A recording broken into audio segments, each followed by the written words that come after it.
Okay, hello. I thought I would make a video on this release because there are a couple of things I want to talk about. First of all, we have a new website and it's built on Gitbook, and the previous one was just something custom I built. The good thing about Gitbook is that like everything just works. It looks amazing, mobile works, all that stuff, and it's much easier for people to contribute now. One thing, like on the previous website, you could very easily like edit and fix typos and stuff, but you couldn't really contribute with new content. So I hope this will help to allow that. It doesn't have the selector, like the view selector, and if you're using JavaScript and TypeScript and stuff, which was a cool feature, but it messed up like URLs and also, like choosing TypeScript is important when you learn about how to use TypeScript, but for everything else, it doesn't really matter. It's almost like clutter when you try to explain concepts. So I think it's a good switch. Yes. So then we have state machines. That's a new thing. So the thing about Overmind is that you have this concept of state, and then we give you different tools to manage that state.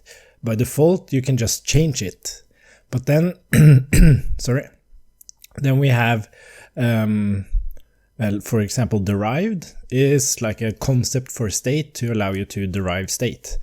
And state machines is also such a concept.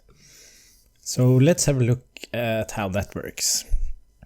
Now, this comes from, let's see, state machines. This comes from the iterations on state charts, and state charts is very cool, but it's based on a concept where you, okay, just to do it quickly, the simplest approach to state machines is that you replace your isLoading state with rather a string state. So you rather have like current state and you say pending, loaded, error, for example.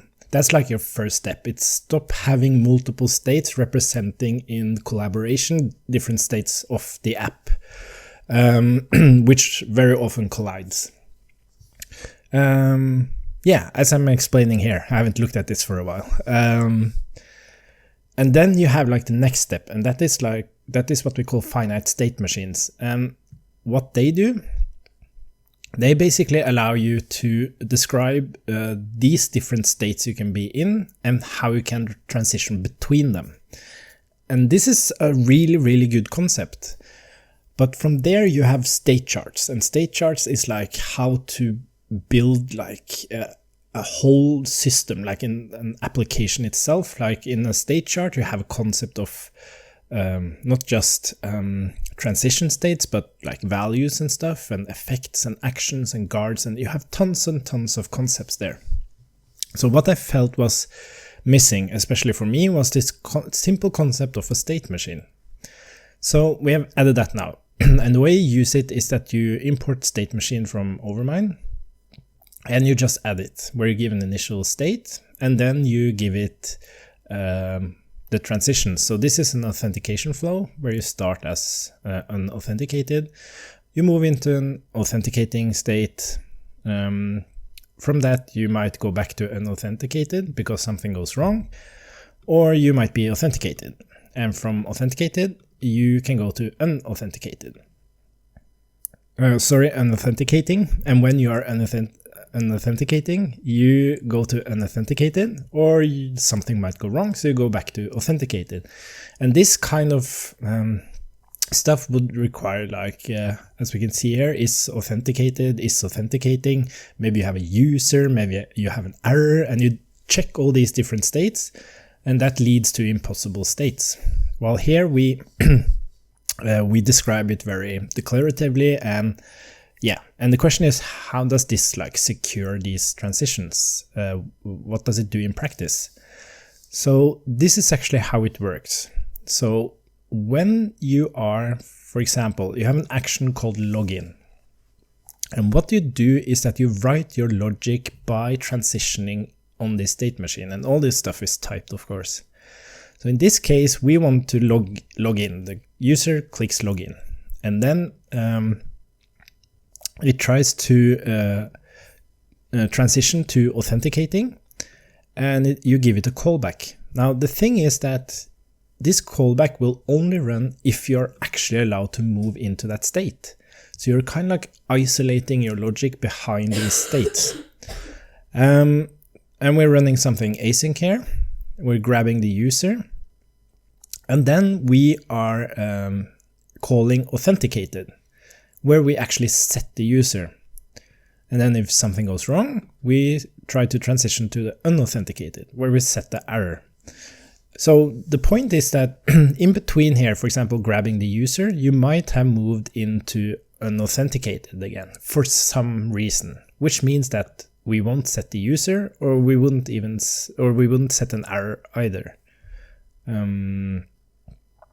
because we are already in that state. So this is what these transition states do. They secure your logic behind states, where the logic is only allowed to run in those certain states. And if you know state machines from before, you might be asking like, but you're doing async stuff here. How do you secure this stuff? What if I were to set the user in between here instead? Well, it's not possible. Overmind doesn't allow you to asynchronously set state in transitions. So that means that whenever you do anything async, like you are allowed to change state up here, because that's perfectly safe. But as soon as you do something async, Overmind will throw an error if you try to change the state, which is exactly how it should be. So these transitions are completely secure.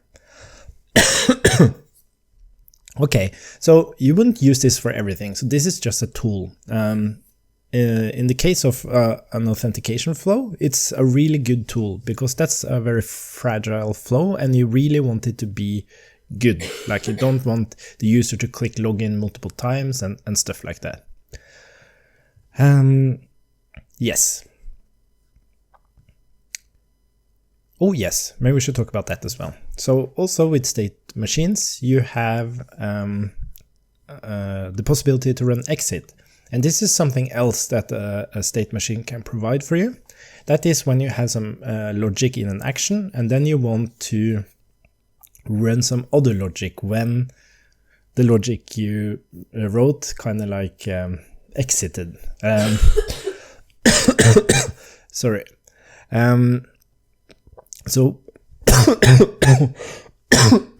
Sorry.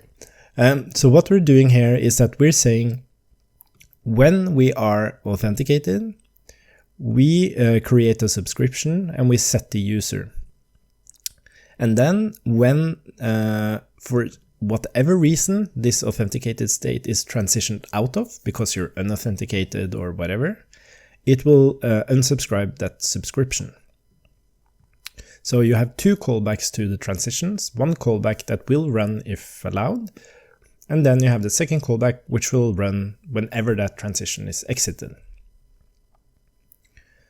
Cool, and then you can reset the state machine. Oh, sorry. So that was, I think I have something to drink here. So that was state machines. And we also have class values. So this is another tool. Let's see if we can find it there. Class values. There we go. So in Overmind, you have a serializable state, as we call it. It's like state that you can JSON serialize and you can pass it to the server and to local storage and stuff. And I'm not... I'm split on using classes. I think classes can be super nice to use because if you do functional programming, you have some state. And then you have functions that operates on that state by passing in the state. The problem or the challenge with that is that all these functions that operates on all this state, where do you put those functions? Like literally where in the file structure do you put them? And and you lack the discoverability. So if you're a new developer coming into Codebase and there's a concept of a user, and then you wonder, okay, what can I do with this user? And then you have to go function searching. Unless it's like a superstructure project and you get a really good introduction and stuff, but typically you don't get that. So what a class value allows you to do is to co-locate the logic that operates on a value. So in this case, we have a login form that's considered a state value, and we give it a username and a password. But we also give it a couple of methods. One method for checking if it's valid, and then a method for resetting it. And then in your state, you just instantiate it as normal. And then it just works. And the DevTools even understands these values. So you can see in the DevTools that it's actually a login form object that you're looking at.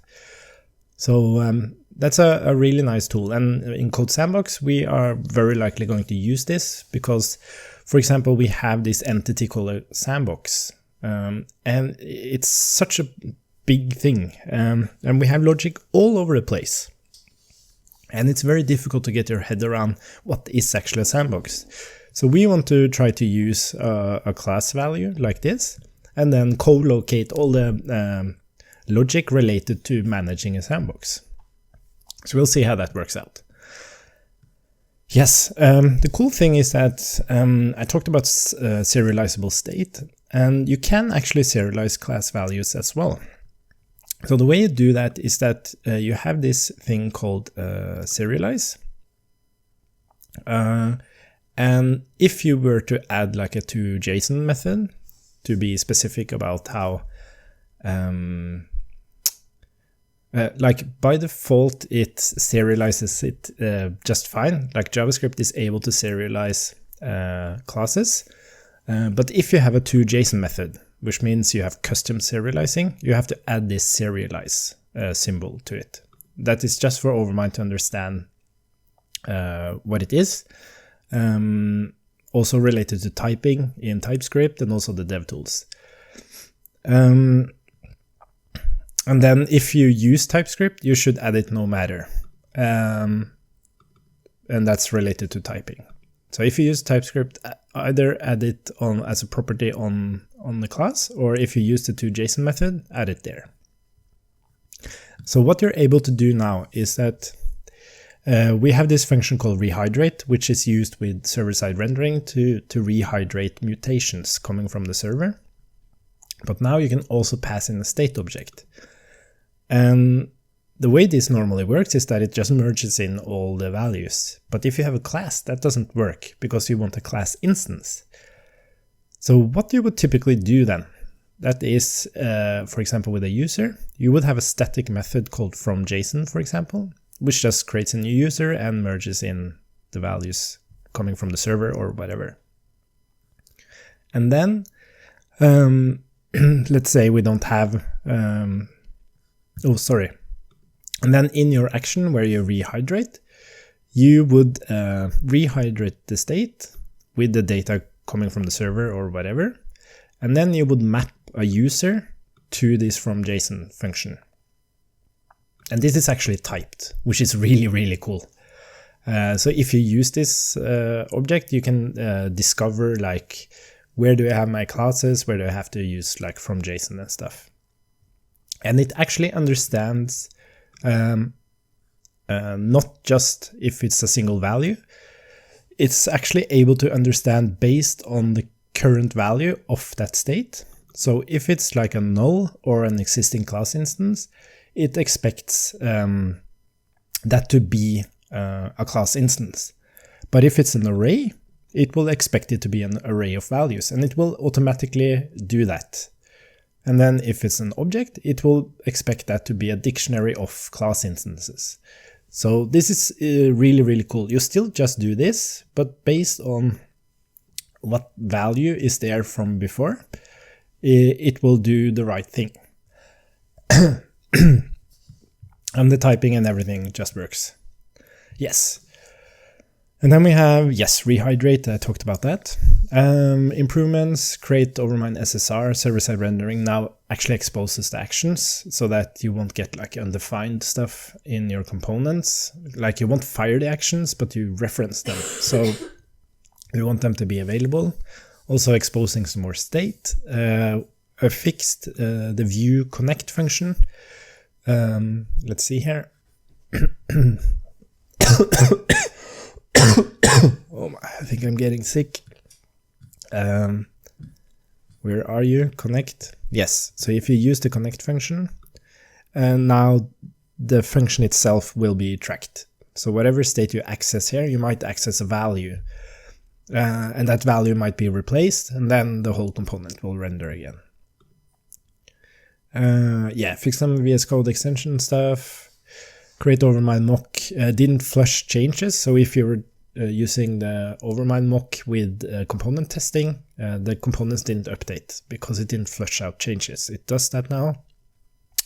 And then state charts has a breaking change, which is why we bumped the version.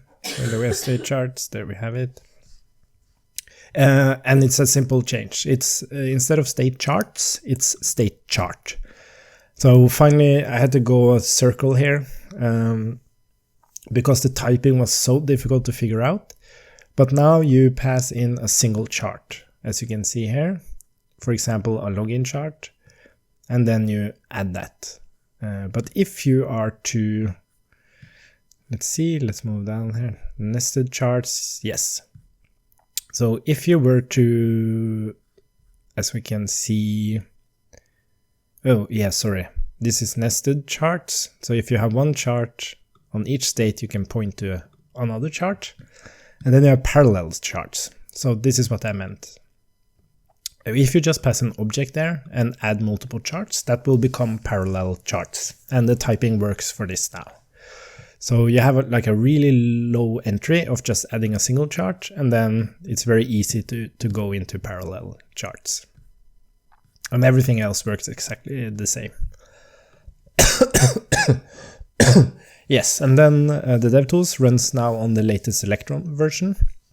I did notice that the WebSocket connection disconnected, but I'm not sure if it's an actual issue. But if you notice that the DevTools suddenly stops responding, please let me know and just restart it and it works.